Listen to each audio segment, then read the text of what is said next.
But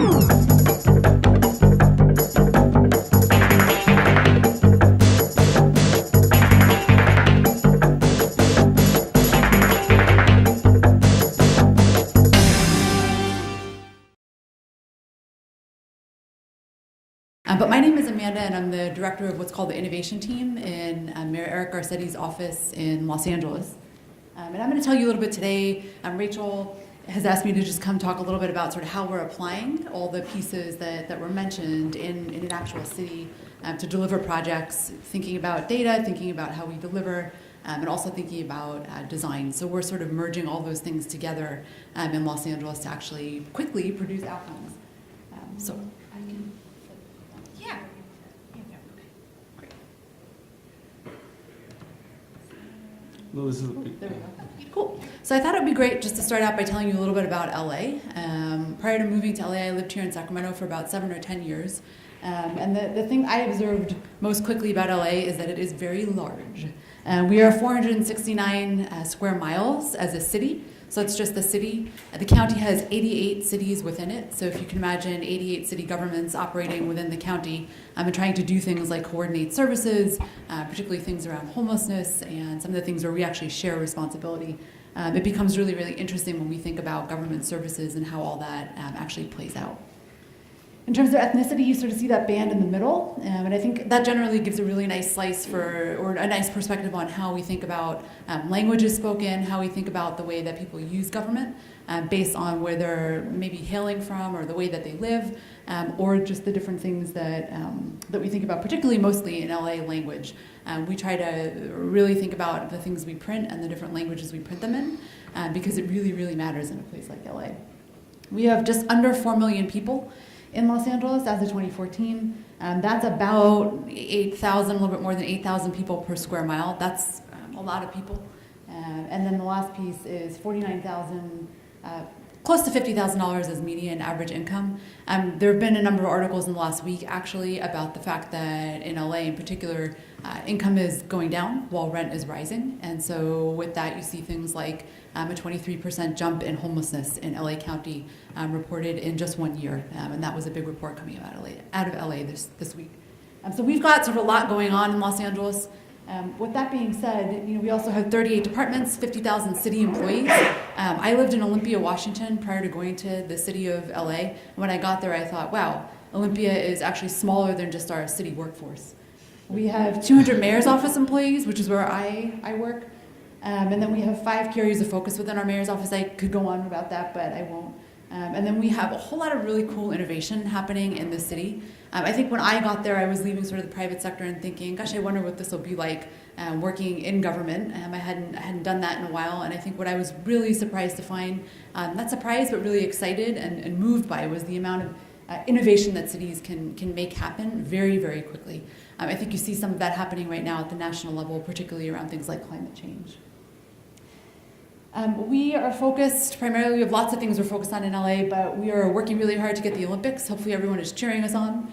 We are working really hard on things like gender equity, so bringing gender equity, meaning bringing more women, more equity in general into the city workforce.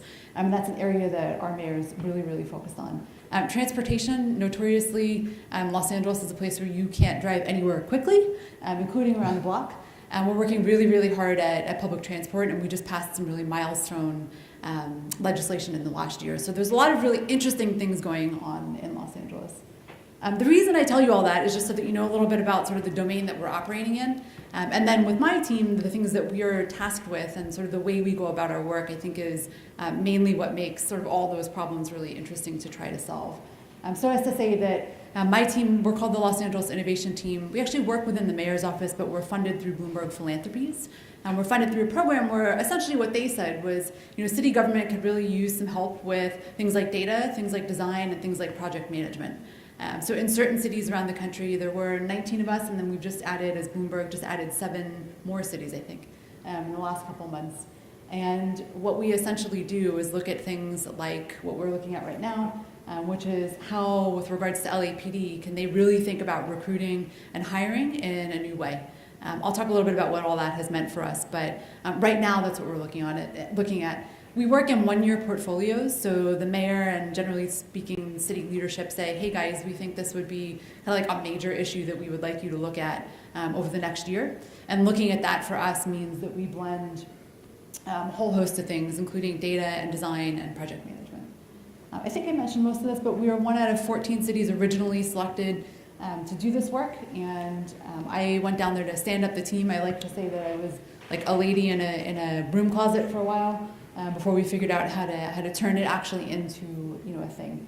We function as in-house consultants, so we go from one thing to the next. We do a whole lot of work around research and sort of solving kind of the root causes of things, using data, and then our next step is thinking about how we might design things with our customers in mind. And so in kind of our first year, we were looking at, very true to some of the things I mentioned before, housing displacement and business displacement, and how some of those themes in Los Angeles are really front and center, and then what might we go do about it as a city government.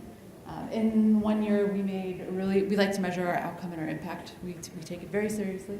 And so we were able to deliver in just 1 year 9 specific initiatives around changes in housing, around changes in business, and around changes in neighborhood, generally speaking, looking at themes of gentrification. I think the other thing I wanted to say about this is, we used, kind of going into this initial question, I mentioned we're working on LAPD work now, but initially we were looking at really gentrification. And one of the very first things we knew that we really needed to do was understand it from a data point of view and from a community point of view. I think if I asked any of you in the room right now, if I said, what does gentrification mean to you? You'd have your own very emotional thought about it, because you may have perhaps been displaced. Your rent may have gone up by $100 or $200 in the last year. You may have lost your business because a whole bunch of other things happened around you. And I think what we very quickly realized was we needed to kind of get a handle on sort of the customer side of that, so residents in Los Angeles. And by the same token, also understand really historically what was happening in Los Angeles from a change point of view. I don't have any slides on it, but we built what's now called the Los Angeles Index of Neighborhood Change. And essentially what that has served as is kind of a guiding pulse for my team and now the mayor's office and several of our departments actually in the city to look at how the city is changing and who's moving places, what education levels look like, in fact, what does rent even look like. And we were able to create a tool that now visualizes that. And so that has proved to be really instructive for us. And some of the things I'll talk about in a minute.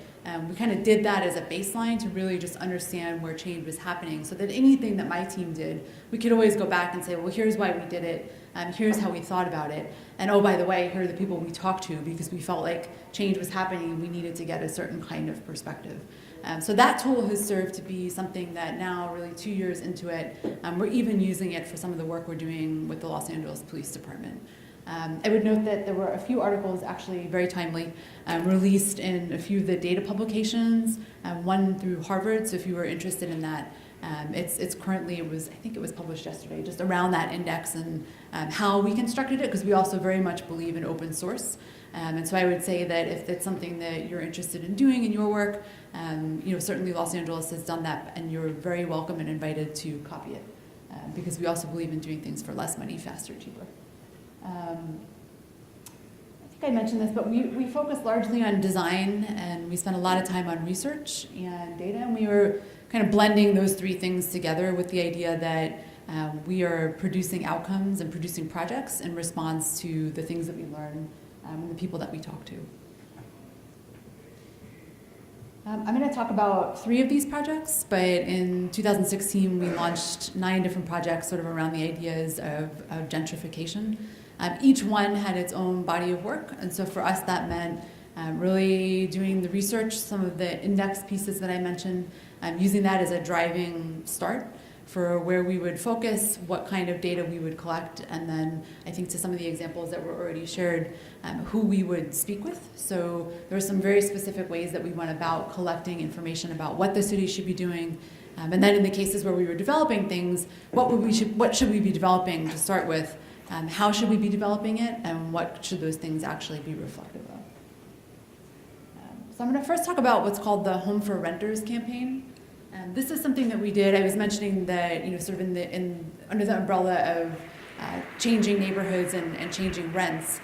We very quickly realized that in Los Angeles, 2 years ago, now it's kind of on the cover of the newspaper, but 2 years ago, rents started really going up. More people started moving in, and we kind of realized that from some of the data work that we did. So we went to our housing department and we said, it looks like we have some levers here in the city called rent stabilization ordinance. And it turns out that we learned that about 60% of people don't know really what that is or how to use it. And if they are aware, then they're not quite sure, what it is, who they contact, how all that works. In places like New York, that isn't actually the case, right? I grew up in New York, and so I knew very clearly, what system I would go into, how I would use it, who I would call. But that was a really salient point for us in Los Angeles, is sort of this idea of not knowing. So what we wound up doing was we spent, over the course of a few months, we spent a lot of time with our housing department. We spent a lot of time with the landlord groups in LA and also renter groups. And we really kind of dug into what don't you know, what do you wish you knew, how do you wish it was delivered to you, should it be an ad campaign, should it be things on your doors, should it be phone calls, like what exactly should it be? And if you're someone that's moved to the US and maybe you don't speak English, what might that look like for you? And so we really started asking these questions through what one might call a series of focus groups. We then went back and we created something, and then we went back to these same groups and some other groups and said, does this look like kind of a set of things that would be helpful to you? So if you're trying to learn about, maybe you're going to get, you're going to be moved out by your landlord, or they're raising your rent and you need to know, is this legal? If you're a landlord and you have a tenant that's maybe not following the rules, what are your roles and responsibilities as a landlord? So we looked at it from both ways, actually, which on its own was something that I think our housing department would tell you that they were really nervous about that, because there's always generally tension around the landlord-tenant relationship, and our housing department is responsible for sort of mediating that, negotiating that. It turned out that those conversations were quite helpful, not only insightful, but helpful to those relationships, in the sense that now landlords had a set of things that they knew they had to do, and tenants also had a set of things that they needed to do. So we spent a lot of time designing that content and really thinking about it to the point of who really are our users. Our users truly are our landlords, and our users truly are tenants. And what we learned in Los Angeles, by the way, is that most landlords are actually small business owners. So when you start to think about it in that way, it also changes the way that you think about your landlord, or changes the way that you think about the experience. And so we started really kind of modeling it in a way that now made sense. And so what we wound up doing was a series of tests, and it took us 4 to 5 months to really kind of what we call co-create what you see here, which was some guides on the left-hand side. You see in Spanish a guide for our renters. You see a guide for our renters in English. These are these nifty little pocket guides. They're about that big. We took I think it's like a 200-page piece of legislation that tells you what the rent stabilization ordinance is, down to about 20 pages. In very straightforward language. It's all the things you need to know if you're a renter, all the things you need to know if you're a landlord. And our housing department now says that they wish they could charge for them, because they're printing like 30,000 at a time. And people are reporting that now they actually get it. So we've seen an increase in a whole bunch of things, back to the idea of what kind of outcome does a good experience create. We've seen people calling into the housing department. They themselves are much more educated. So when they call, they know what they need, they know who they need to talk to. We also think we've offset a series of calls because we've answered, or been able to answer, questions before anyone even needs to call into the housing department, hopefully making their jobs a little bit easier in terms of what they're answering and the kinds of calls that they're getting. We did a citywide campaign, which is what you see here on the right. Government is, in LA, we're starting to maybe think about getting into the business of marketing, because just like Pepsi and Coke, people need to know that our services exist, particularly in the places where we want them or expect them to do something. And so this was one of the city's first campaigns, marketing campaigns that we've done, and it was all about being a renter, all about being a landlord, and this idea of actually being a home. And if we think about it in that way, we move less from the legal language into kind of this idea of home for renters. It sort of changes the game. And so these are real renters, real landlords. And we had, which we were super proud of, a local photographer that did all that work. The second example I was going to talk about is what we call the Los Angeles Business Portal. This is a portal that my team designed and delivered, and we did it in about a year. It's now an open source tool, again, to the idea of cities being able to take what we've done and work with whomever it is that makes sense to copy it, do whatever you need to do. We've designed it and launched it, and we did it in under a year, which is a really big deal for a city to be able to do something like that. And we were able to do that because we spent time at the front asking, and I don't have any pictures here, but we spent time actually walking in the dead of summer, the streets of Los Angeles, actually asking small businesses, what the city could do to help you if you're a small business. How do you stay in business in a market where things are changing? How do we help you stay in business? How do we help you plan your business? How do we help you develop and grow your business? And what we wound up finding out was that the prevailing comment that my staff gathered was that, generally speaking, we don't like doing business with the city. We can't figure it out. The figuring it out part was the thing that mattered the most, that people didn't want to come to City Hall, they didn't want to pay for parking, they were confused about the garage, and they did not like the Office of Finance because they couldn't figure out where to go to actually get them. So all of a sudden it became super clear that, well, wouldn't it be great if the city had an online tool that people could actually do something with? And so that's sort of the origin, this data collection piece. That was a lot of what we learned from our small business councils, these corridor walks, and really trying to understand from our customers, in the end, people that we want to go into business in Los Angeles, because more than 80% of our businesses in LA have under 20 employees. So if that's what our main market is, then we should be doing our very best to make sure they have everything that they need to be successful, and that our community is thriving.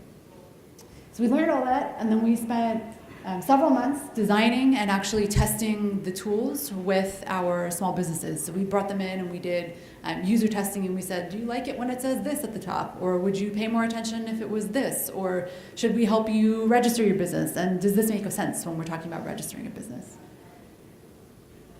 We then launched it. It's a mobile platform. It's open source. We launched a Spanish version in January, so in under a year we did English and Spanish, which we were, as a city, very, very proud of. And now the comment that we get, I think, to the question of when things look good and feel good, we get the comment of, I can't believe this is a city website, A, and B, I think this looks great and I wish everything looked like this. And so for us, we're super proud of that because it's also now sort of sparked this wave of other departments trying to create their logos to look like this. And that's a really good thing in the city, that folks are excited and have the confidence to begin to build things that feel good for our customers, even if it's just a logo change or even if it's just the way that something on the front looks. And so these are some of the things that the mayor and the city and the team really launched. But we were able to kind of bring people who are well noted in Los Angeles in some of our communities that we really wanted people to pay attention to this in. We did a lot of marketing with some of the folks you see on the left there. I don't know if they look familiar to you, but they were folks that are sort of well noted in the Mexican community. We have a high percentage of folks that are beginning businesses in Los Angeles, and so we wanted someone to talk to them to say, this is this great tool, you should use it and actually begin your business. And then the last piece, I think I have enough time. To quickly talk about some of the work that we're doing now with the Los Angeles Police Department. So the two examples that I mentioned were really focused on some of the gentrification work. We had a whole host of others, but I think I wanted to talk just a little bit about what we're doing now around looking at recruiting and hiring in the Los Angeles Police Department. And if you work in a city or even a county or perhaps even the state, this isn't a unique challenge to LA at this moment. At this moment, we're learning are a lot of reasons why people are less interested in working for police departments. There's a sort of a national dialogue about that. A lot of it has to do with if something happens in North Carolina, it turns out everyone in LA also cares about it, hears about it, and may decide for themselves that if there's an incident in North Carolina that they in LA don't want to be a police officer. There were theories around or hypotheses around sort of what does it mean to be a millennial in the workforce today, and is this impacting the way that people think about policing? There's also things around, are we reaching people anymore if we're not putting money towards marketing? And in constrained budget time, the first thing to go generally is marketing, if a city ever even did it. And so there's sort of all these things that we're looking at. In our work, we're thinking about how we recruit what we're calling sort of an ideal officer. As the world changes, it always changes. What does policing look like in the next 5 years? and what are some of those traits that police officers will need to have. It may be more of negotiation skills, it may be more dealing with mental health. So how do we then think about what those qualities are and then get really laser focused on how we recruit around that. We're also looking at sort of the process piece, also not unique to Los Angeles. Some of our hiring processes in government in general are really, really long and perhaps don't match our needs.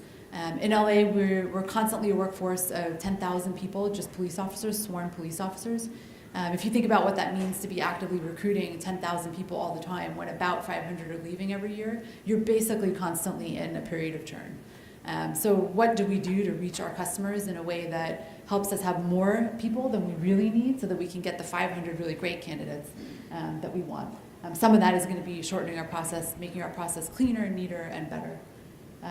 We've tried really hard to understand what the experience is like for people who are going through that. My team has actually gone through the whole process to see things like, as an example, when some of our recruits come in for the very first time, they come into a basement. They take a whole bunch of tests in a basement. They have a lunch break, and the one thing that's available to them on their lunch break is a food truck that's all fast food. That is the only thing. So they emerge from the basement, they go upstairs, and they look outside, and all they can get is like a burrito when they're being asked to run 5 miles right afterwards. So we came back and we said, you might want to have some salads out there. Maybe we could get a food truck that does something slightly different. So it's sort of these little things that we're learning as we go about how the customer experience really shapes the true way that people think about being a police officer. As little as that is, that actually turns out to really, really matter to some of our young recruits, that isn't something that feels good. We're focused on retention. So how do we retain officers? We learn through a lot of our data work that between 0 and 5 years really matters. So if you can retain an officer, and that's not unlike probably even the private sector, if you can retain somebody past 5 years, there's a really good chance they're going to be a career police officer. But in the past, that wasn't necessarily true because people entered policing with the idea that they were going to be there for a really, really long time. So that was an insight for us in terms of how we now could think about sort of that 0 to 5 year group. What are the things that would cause them to be more interested in being retained? And then finally, this last piece, which is, again, I don't think uncommon to LA, but more than 80% of our police officers don't live within LA. So they choose to live outside of LA for reasons like housing, for reasons like a whole bunch of reasons. But we learned about those reasons through interviewing some of our officers. And some of them are really great. Some of them are things that the city actually has control over and can do something about. So some of the things that we're looking at now are how we might be able to support that. I have just some facts on the bottom because I think they're really interesting. I hope they're interesting, but they're influencing the way that we think about things, which is that we're constantly trying to recruit 10,000 people, essentially. If you think about New York City, which is, we're 459 square miles, we have 10,000 officers. If you think about the NYPD, they have about 34,000 officers, and they're covering, I think it's 41, something like 100 square miles. So the ratio is really, really different. The way we police is really, really different. And so for us, we're now kind of thinking about sort of what the experience is with our public when it comes to how we manage that. We have, not unlike the public sector at large, 20% of our workforce in the LAPD is due to retire in the next 5 years. So on top of that 500 thing, we need to get super focused about how we bring people in. It takes 301 days to get through our hiring process.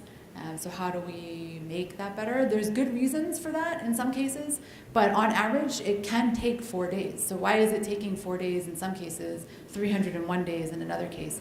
And it turns out that we think because we're letting candidates drive the process as opposed to us driving the process in some matters. So I think those are just some of the points that I would raise that as we're now doing this work, things that are coming up that aren't things like we were talking about earlier, I need a big system. Well, we all need new systems in government, but if we know that 20% of our workforce is retiring, we can probably make a really big difference without a really big system. We can use some things like nudging.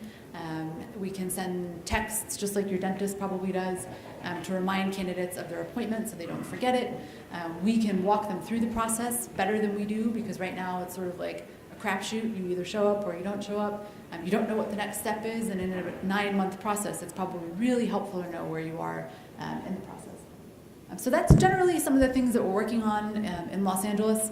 I think the customer experience piece is something that we're super excited about in terms of how we start thinking about residents as customers and people who will more easily move through a government system if we do a really, really good job of making that experience delightfully unexpectable and something that feels good for them, which may, in the case of government, not be the thing that they expect. It stands out. I think the 16 number is one that for us has really made a difference in how we think about things. So thank you all very much, and I'd invite you to reach out if you have any questions. Thanks, Amanda. So I'm going to take maybe just one more minute. I know that we're right at time, but just to expand upon a little bit about what Amanda had talked about around nudging. Are people familiar with the idea of what nudging is, just really quick? Maybe yes, no. So I'll give you a really simple example. People shop at Amazon, leave stuff in your cart, get these nice emails that say you left it in your cart. That's a nudge. That's it. Essentially what a nudge is it's trying to influence you to take a certain action. And we see it every day. My dentist sends me text messages because he knows I'm going to cancel. He doesn't send it to everybody, but he's going to send it to me because I'm the one that cancels, and I usually cancel the day before my appointment. So I get a message the day before my appointment to remind me that I have an appointment. So the idea behind nudging, and I think this is something that actually is really critical. It's a very, I'll say, small effort that we have seen a lot of states and county and local government do that makes significant impact in the way that people interact with government agencies. And the example that I'll just give really quickly is the state of New Mexico had a very large problem with the number of people that were accurately reporting their wages related to their unemployment insurance.